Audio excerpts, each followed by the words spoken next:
Cette vidéo est pour vous annoncer qu'il n'y aura pas de sortie livresque du mois de juillet sur ma chaîne. Pas de sortie, pas de tentation. Comme ça, vous êtes comme moi. Non, blague. Allez, restez.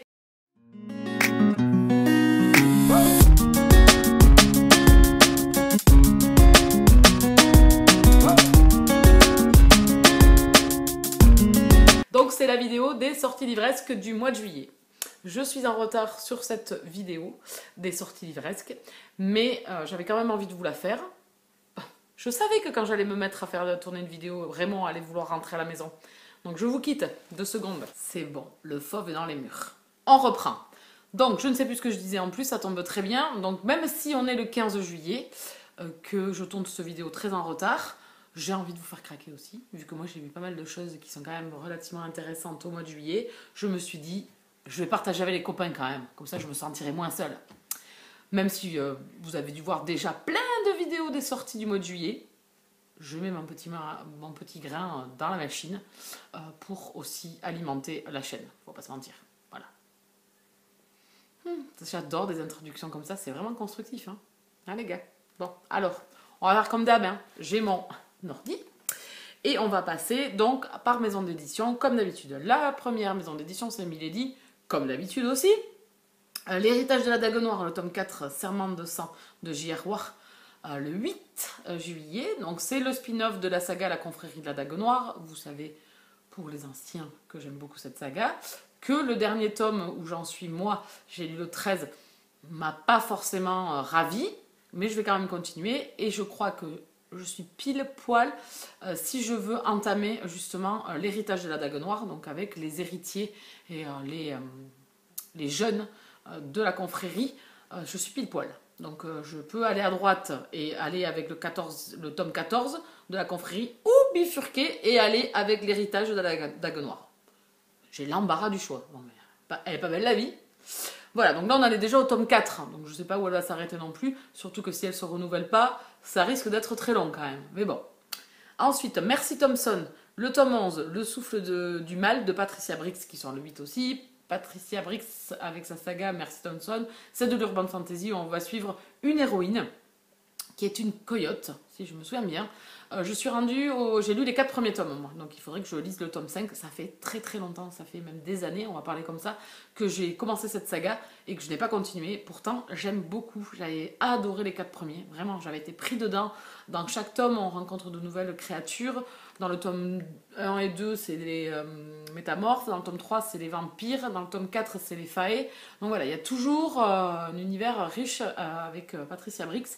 Et il faudrait que je continue. Donc là, on en est au tome 11. Donc quand je vois ça, les quarts que j'ai vrai que bon, j'ai du mal à y revenir. Voilà, mais c'est une des très très bonnes sagas d'urban fantasy.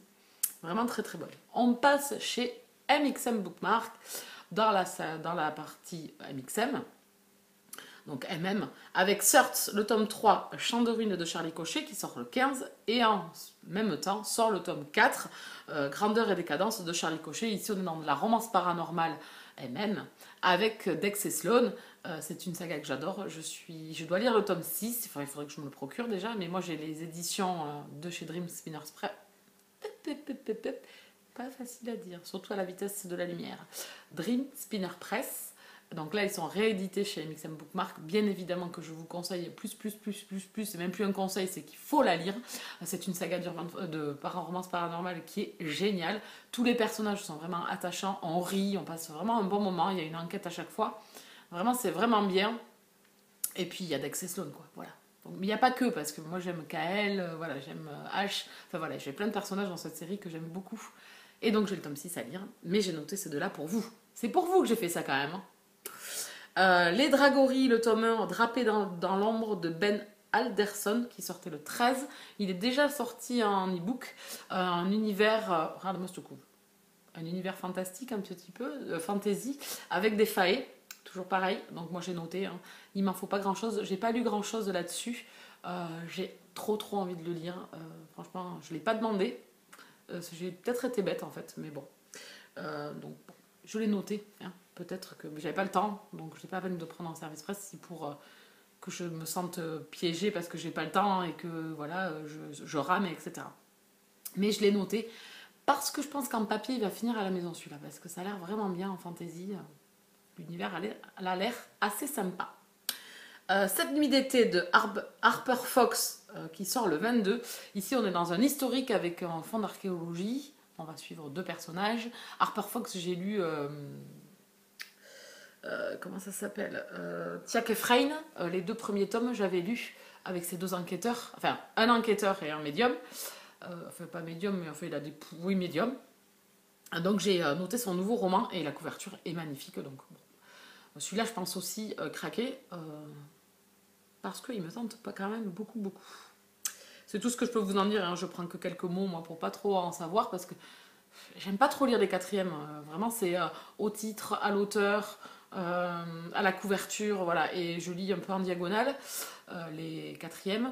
Donc, pour vous en dire beaucoup, vous pourrez aller voir l'article sur le blog où il y aura tout répertorié dessus avec les couvertures et les résumés des livres concernés dont j'ai parlé.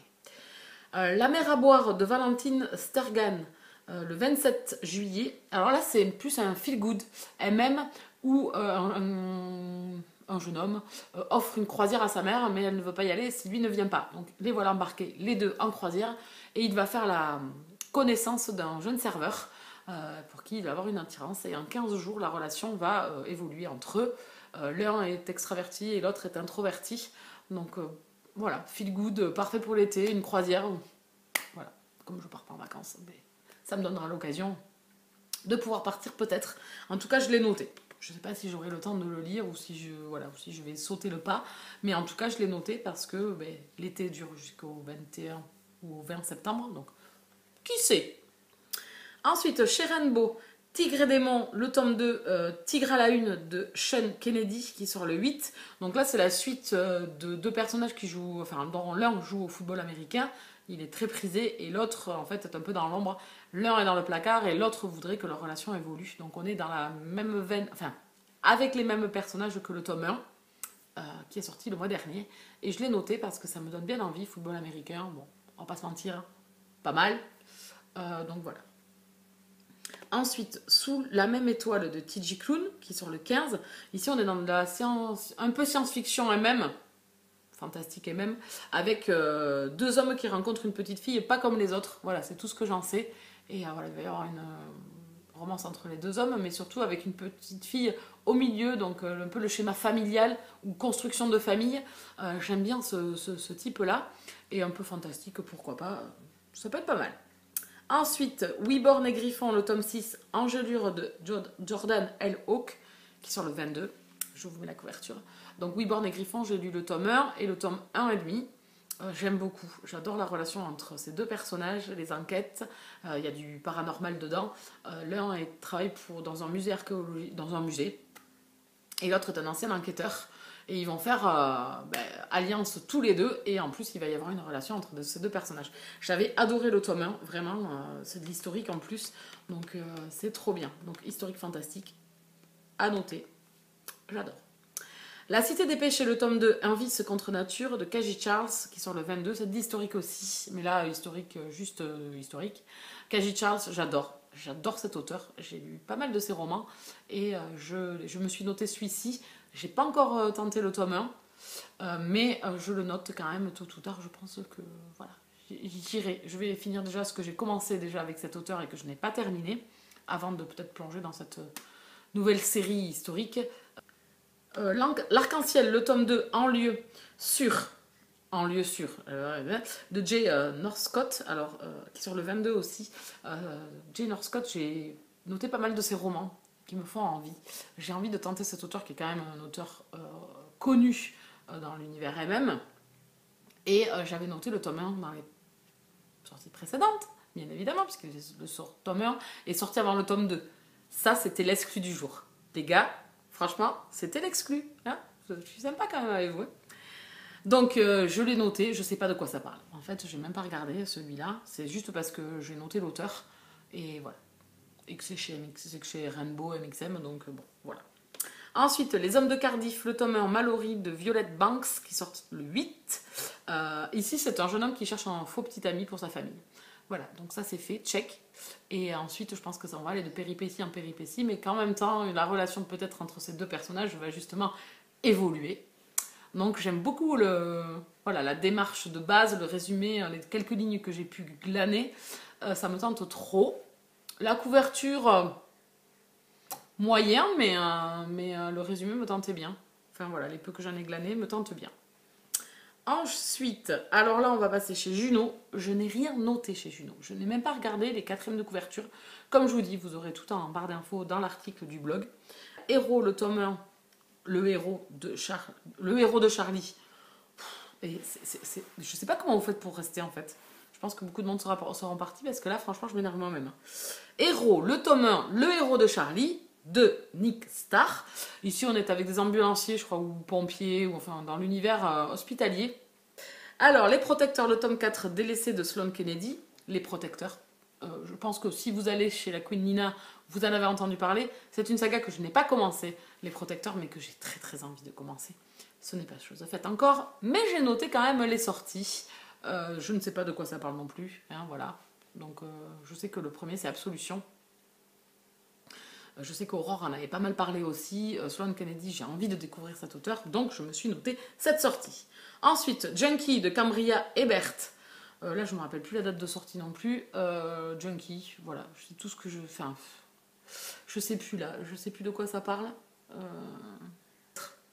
Voilà, mais la sortie me plaît beaucoup. Voilà, ça c'est des vidéos vraiment préparées. Je suis navrée, je pense que c'est la pire vidéo du monde.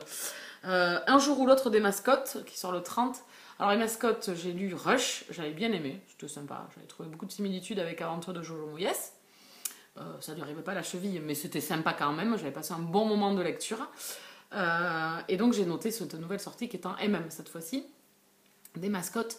Pareil, Queen Nina en a parlé récemment, elle l'a lu en VO. Je n'ai pas noté en fait de quoi ça parlait, c'est juste parce que c'est mascotte et que Nina en a parlé, donc je l'ai noté. On va passer à un auto-édité avec Blackbird Song de Mary Matthews qui sort le 12.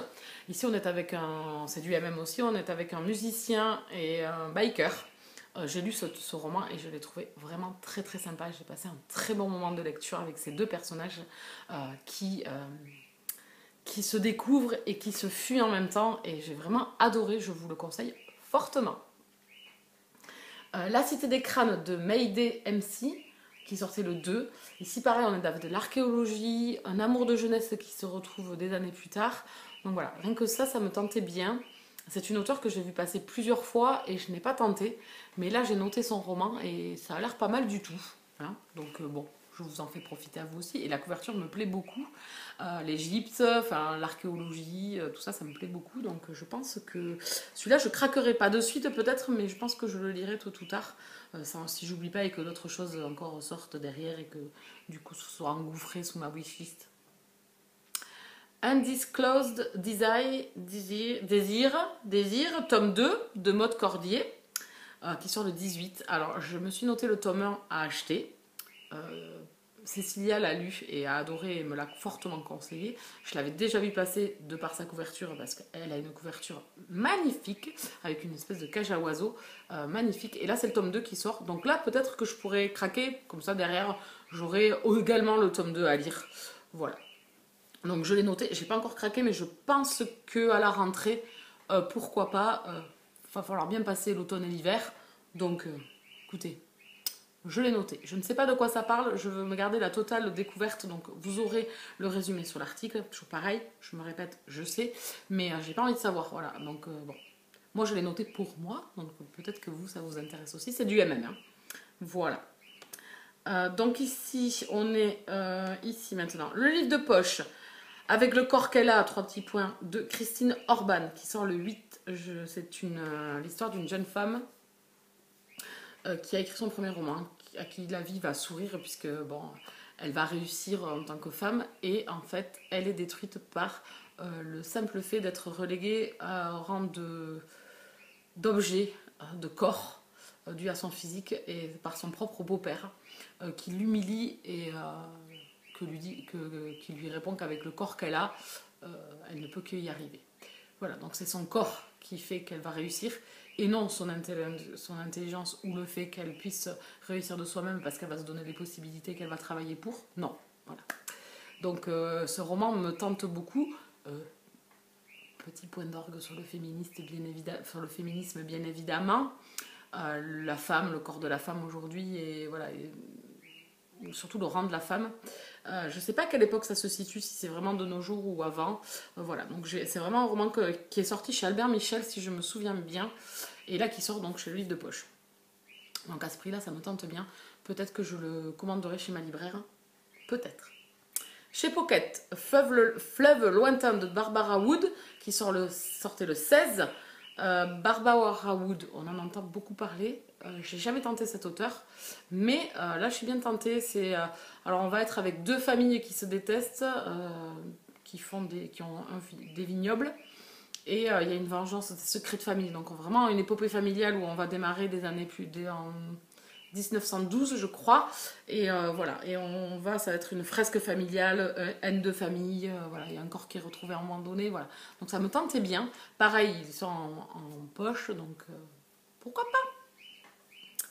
Et ensuite chez Charleston, Un enfant à tout prix de Pascal Roux-Delmas, qui sortait le 15. Donc là en fait c'est deux personnes qui vont se rencontrer, qui vont tomber fous amoureux l'un de l'autre. Lui veut un enfant et elle veut sa liberté. Donc ils sont vraiment à l'opposé l'un et l'autre de leurs attentes dans le présent et le futur. Donc du coup ça va disloquer un peu tout ça.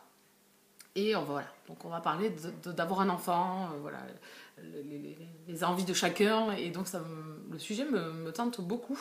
Donc je me le suis noté. Et bien on a fait le tour. Désolée si ça a été décousu et un peu compliqué, parce que je ne me suis pas rendu compte en fait que je n'avais pas noté certains mots clés pour certains ouvrages, surtout chez Geno Publishing. Mais vous avez tout dans l'article, encore une fois, je me répète. Et puis vous avez vu que j'avais noté quand même quelques contemporains qui me tentent bien, pour un peu changer de registre aussi, pour sortir un petit peu de toujours lire de la romance et toujours lire du MM, etc. J'ai envie de diversifier. Cet été, je me suis fait une pile à lire assez diversifiée, donc j'aimerais continuer dans la lancée.